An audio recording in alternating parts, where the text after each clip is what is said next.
پس ان دونوں کو بہکایا یا پھسلایا شیطان نے، انہا اس سے، فاخرجہما پس ان دونوں کو نکلوا دیا، منہا اس سے، کانا تھے، فیہا اس میں، وقلنا اور ہم نے کہا، اہبتو اتر جاؤ، بعضکم تم میں سے بعض، لبعضن بعض کے لیے، عدون دشمن ہو، فلاکم تمہارے لیے، فی الارض زمین میں، مستقرن ٹھکانہ ہے، ومتاع نفع ہے، الی حین ایک وقت تک۔ فَأَزَلَّهُمَا الشَّيْطَانُ عَنْہَا تو پھسلا دیا ان دونوں کو شیطان نے اس درخت کے بارے میں۔ اب وہ کس کس طریقے سے پھسلایا، یہ بھی جیسا کہ میں نے عرض کیا 6 مرتبہ چونکہ یہ قصہ آ چکا ہے، اس کی آپ کو سورۃ طٰہٰ میں تفصیل ملے گی کس کس طریقے سے پھسلایا اور اس بات کے لیے تیار کیا۔ فَأَخْرَجَهُمَا مِمَّا كَانَ فِيهِ تو نکلوا دیا ان دونوں کو اس کیفیت میں سے جس میں کہ وہ تھے، وہ کیفیت جس میں کوئی محنت ہے، نہ مشقت ہے، اور انسان کو ہر طرح کا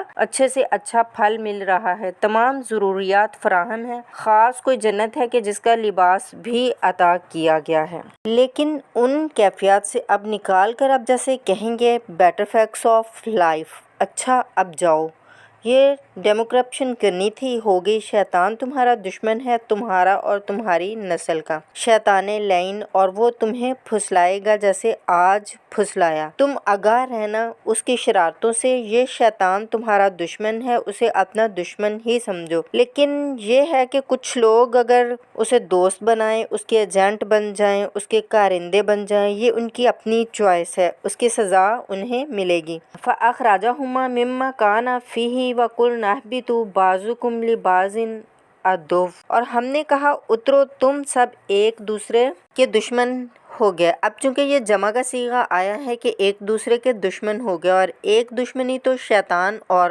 آدم اور ذریات آدم کی ہے، ایک اور دشمنی ہوئی ہے جو انسان میں مرد اور عورت کے معاملے میں ہے۔ عورت بھی پھسلاتی ہے، غلط راستے پر ڈالتی ہے، مرد عورتوں کو گمراہ کرتے ہیں، عورتیں مردوں کو گمراہ کرتی ہیں۔ قرآن مجید میں کہا گیا ہے، اے اہل ایمان چوکنے رہو، چوکس رہو، تمہاری بیویوں اور اولاد میں سے تمہارے دشمن ہیں، بچ کر رہو، کیپ الرٹ، کہیں ان کی محبت تمہیں راہ حق سے منحرف نہ کر دے۔ تم ایک اچھا کام کرنا چاہتے ہو، بیوی رکاوٹ بن گئی، بیوی کوئی اچھا کام کرنا چاہتی ہے، شوہر رکاوٹ بن گیا، تو یہ محبت نہیں ہے، یہ عداوت ہے۔ اس حوالے سے بعضکم لبعض عدو ولکم فی الارض مستقر ومتاع الی حین اور تمہارے لیے زمین میں مستقل ٹھکانہ ہے، متاع ہے، ضرورت کی چیزیں ہیں، کھانے پینے کی سب کچھ ہے، ہم نے فراہم کر دی ہیں، الی حین لیکن ایک وقت معین کے لیے، یہ ابدی نہیں ہے، وقت آئے گا یہ بساط ہم لپیٹ دیں گے، جس دن کہ ہم تمام فضاؤں کو، تمام خلاؤں کو، تمام آسمانوں کو ایسے لپیٹ دیں گے جیسے کتابوں کو لپیٹ دیا جاتا ہے۔ ایک وقت آئے گا، یہ تخلیق عارضی ہے، مستقل نہیں۔ فَتَلَقَّىٰ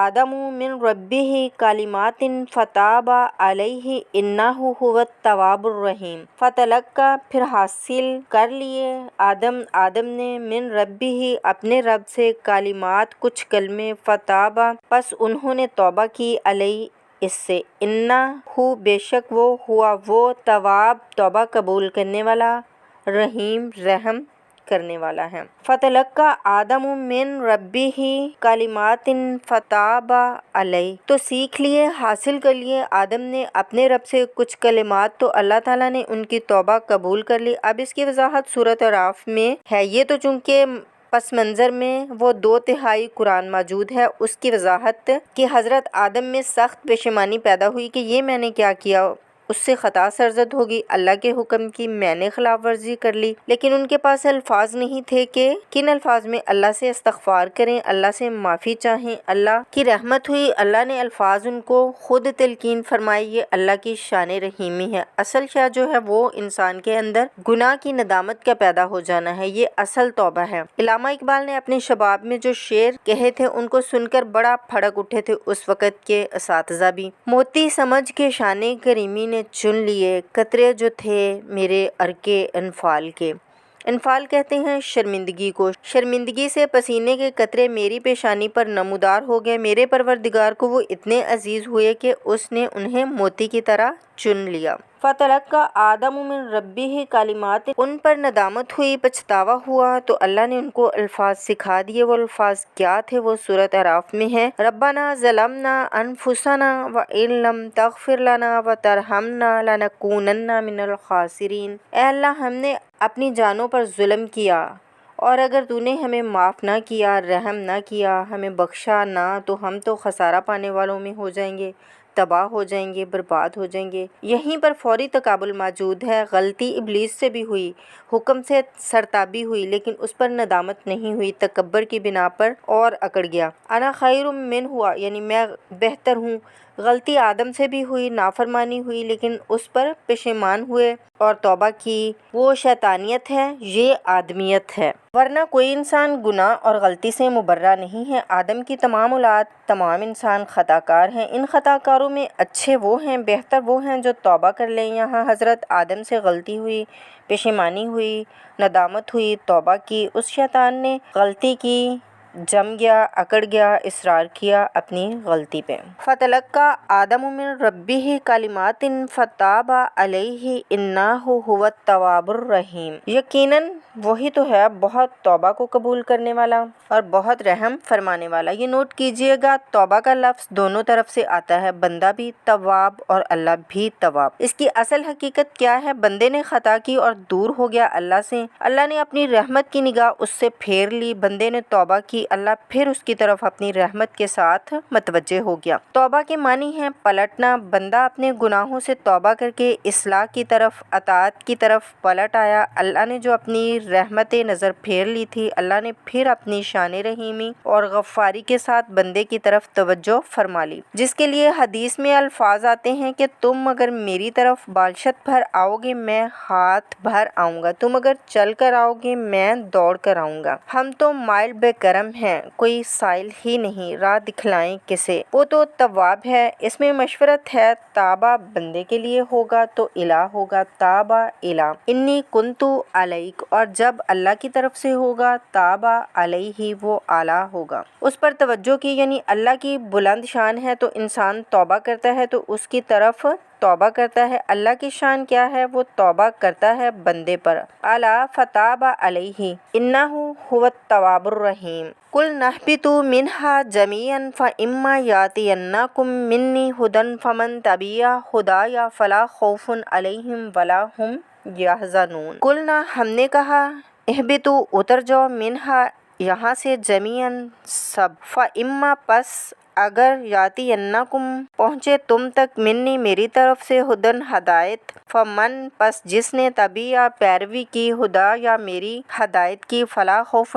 پس نہیں کوئی ڈر ہوگا، علیہم ان پر، ولا اور نہ، ہم وہ، یحزنون غمگین ہوں گے۔ قلنا اہبطوا منہا جمیعا، ہم نے کہہ دیا اتر جاؤ اس سے اب تم سب کے سب، فاما یاتینکم منی ھدی، یہاں اب لفظ آیا اہبطوا، یہاں بھی آیا اور پہلے بھی آیا۔ جو حضرات یہ سمجھتے ہیں کہ تخلیق آدم آسمانوں پر ہوئی ہے اور جنت بھی وہ آسمان میں ہے جہاں رکھے گئے تھے، آزمائش والی یا ڈیموکریشن والی جنت، وہ یہاں حبوط کا ترجمہ کرے گی کہ آسمان سے زمین پر اترنے کا حکم دیا گیا۔ جو لوگ یہ سمجھتے ہیں کہ یہیں کسی بلند مقام پر تھے، وہ کہتے ہیں کہ نیچے اترو، کسی بڑی اونچی سطح مرتفع والی جگہ تھی تو اب نیچے اترو اور جاؤ، اب یہاں سے تمہیں زمین پر ہل چلانا پڑے گا اور روٹی حاصل کرنی پڑے گی۔ روٹی حاصل کرنے کے لیے تمہیں زمین پر ہل چلانا پڑے گا۔ یہ جو نعمتوں کے دسترخوان یہاں بچھے ہوئے تھے، یہ اب تمہارے لیے نہیں ہیں۔ اس کے لیے اس معنی میں اس لفظ کا جو استعمال ہے وہ آئے گا آگے چل کر اسی سورۃ بقرہ کے اندر، کہ اس معنی میں بھی سورۃ بقرہ کے 7ویں رکوع میں یہ لفظ استعمال ہوا ہے، تو امکان اس کا بھی ہے۔ بس اس سے آگے ادھر یا ادھر کی زیادہ بحث کرنے کا یہ موقع ترجمۃ القرآن نے نہیں ہے۔ قلنا اہبطوا منہا جمیعا فاما یاتینکم منی ھدی فمن تبع ھدای فلا خوف علیہم ولا ھم یحزنون۔ تو جب بھی آئے گی تمہارے پاس میری جانب سے کوئی ہدایت، تو جو کوئی میری ہدایت کی پیروی کرے گا اس کے لیے نہ خوف ہوگا اور نہ وہ خود ان سے دوچار ہوں گے۔ یہ ہے علم انسانی کا دوسرا گوشہ۔ یہ چوتھے رکوع کا نچوڑ ہے، حسن ہے۔ دیکھیے شروع میں ایکوالٹ نالج کا ذکر ہے جو پوٹینشلی ہی حضرت آدم کی ذات میں رکھ دیا گیا اور پھر جو انسان نے اپنی محنت سے آگے بڑھایا یہی محض چل رہا ہے۔ آج مغربی اقوام ہم سے بہت آگے ہیں۔ کبھی ایک زمانے میں مسلمان آگے تھے۔ ظاہر بات ہے اس دنیا میں عروج تو انہی لوگوں کو ہوگا جو ان چیزوں میں زیادہ آگے ہوں گے اور اس کی زیادہ آگاہی ہوگی ان کو۔ البتہ ایک علم وہ ہے جو آسمان سے نازل ہوتا ہے، یہ گیون ہے، وہی ہے جو اللہ کی طرف سے ملتی ہے۔ قُلْ اهْبِطُوا مِنْهَا جَمِيعًا فَإِمَّا يَأْتِيَنَّكُم مِّنِّي هُدًى فَمَن تَبِعَ هُدَايَ فَلَا خَوْفٌ عَلَيْهِمْ وَلَا هُمْ يَحْزَنُونَ۔ تمہارے مقام خلافت کا تقاضا یہ ہے جو احکامات ہم بھیجیں، جو ہدایات ہم بھیجیں، پورے طریقے سے اس کی پیروی کرو۔ فَمَن تَبِعَ هُدَايَ، جو کوئی میری ہدایت کی پیروی کرے گا، فَلَا خَوْفٌ عَلَيْهِمْ وَلَا هُمْ يَحْزَنُونَ، ان پر نہ خوف ہوگا نہ ڈر ہوگا۔ وَالَّذِينَ كَفَرُوا وَكَذَّبُوا بِآيَاتِنَا أُولَٰئِكَ أَصْحَابُ النَّارِ هُمْ فِيهَا خَالِدُونَ۔ والذین، اور جن لوگوں نے کفروا، کفر کیا، وکذبوا، اور جھٹلایا، بآیاتنا، ہماری نشانیوں کو، ہماری آیات کو، اولئک، وہی لوگ، اصحاب النار، جہنم والے ہیں، ہم فیہا، وہ اس میں، خالدون، ہمیشہ رہیں گے۔ والذین کفروا، اور جو نہ شکری کریں گے، کفر کریں گے، انکار کریں گے، وکذبوا بآیاتنا، اور جو ہماری آیات کو جھٹلائیں گے، اولئک اصحاب النار ہم فیہا خالدون، تو وہی جہنمی ہوں گے، آگ والے ہوں گے، اس میں ہمیشہ رہیں گے۔ یہ ہے گویا کہ چارج اس نوع انسانی کو جو ابدی چارج دیا گیا ہے، زمین پر خلیفہ کی حیثیت سے چارج دیا گیا ہے۔ یہاں 4 رکوع ہیں سورۃ بقرہ کے، جو میں نے عرض کیا تھا، قرآن کی دعوت، قرآن کا بنیادی فلسفہ، اور اس پر یہ جامع اور یہ اس کی مکی صورتوں کا خلاصہ اب یہاں سے شروع ہو رہا ہے۔ 5ویں رکوع سے مسلسل 10 رکوع مسلسل خطاب بنی اسرائیل سے، البتہ ان میں ایک تقسیم ہے۔ پہلے رکوع میں دعوت ہے۔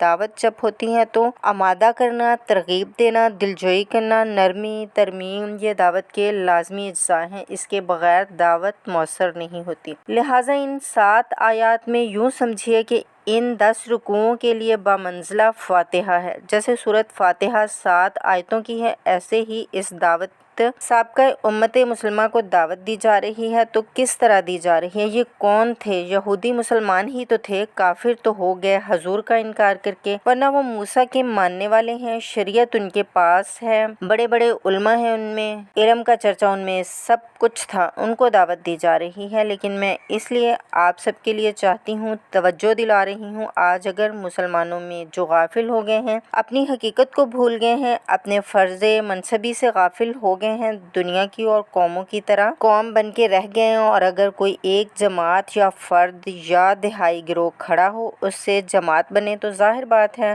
تو اسے سب سے پہلے اسی امت کو دعوت دینی پڑے گی، اس لیے کہ دنیا تو پہچانیں گی اسلام کو اس امت کے حوالے سے۔ پہلے یہ تو ٹھیک ہوں، یہ کہیں پر صحیح اسلام کا نمونہ پیش کریں تو دنیا کو دعوت دے سکو گے، آؤ دیکھو یہ ہے اسلام۔ اس لیے ان کو جو دعوت دینے کا اسلوب ہونا چاہیے وہ عکس ہوگا اس اسلوب کا جو ان 7 آیات میں ہمارے سامنے آتی ہیں۔ یا بنی اسرائیل اذکروا نعمتی التی انعمت علیکم واوفوا بعہدی اوفی بعہدکم وایای فارہبون۔ یا بنی اسرائیل اذکروا، اے بنی اسرائیل یاد کرو، نعمتی التی، اس نعمت کو، احسان کو، جو کہ انعمت، میں نے بخشی، علیکم، تم پر، واوفوا، اور پورا کرو، بعہدی، میرا وعدہ، اوفی، میں پورا کروں گا، بعہدکم، تمہارا وعدہ، وایای، اور مجھ ہی سے، فارہبون، پس ڈرو۔ یا بنی اسرائیل اذکروا نعمتی التی انعمت علیکم، اے بنی اسرائیل، اسرائیل کو سمجھ لیجئے، یہ مرکب لفظ ہے، اسی سے اسیر بنا ہے۔ اسیر جو کسی کا قیدی ہوتا ہے، ایل عبرانی میں اللہ کے لیے ہے، اور اسرائیل کا ترجمہ ہے اب عبداللہ، اللہ کا غلام، اللہ کے ساتھ بندھا ہوا، اس کی اطاعت کے تلادے کے اندر۔ یہ اسرائیل یہ لقب ہے حضرت یعقوب علیہ السلام کا، ان کے 12 بیٹے تھے، 12 بیٹوں سے جو نسل چلی وہ بنی اسرائیل ہے، انہی میں حضرت موسیٰ ہوئے اور تورات ان کو دی گئی۔ پھر یہ ایک بہت بڑی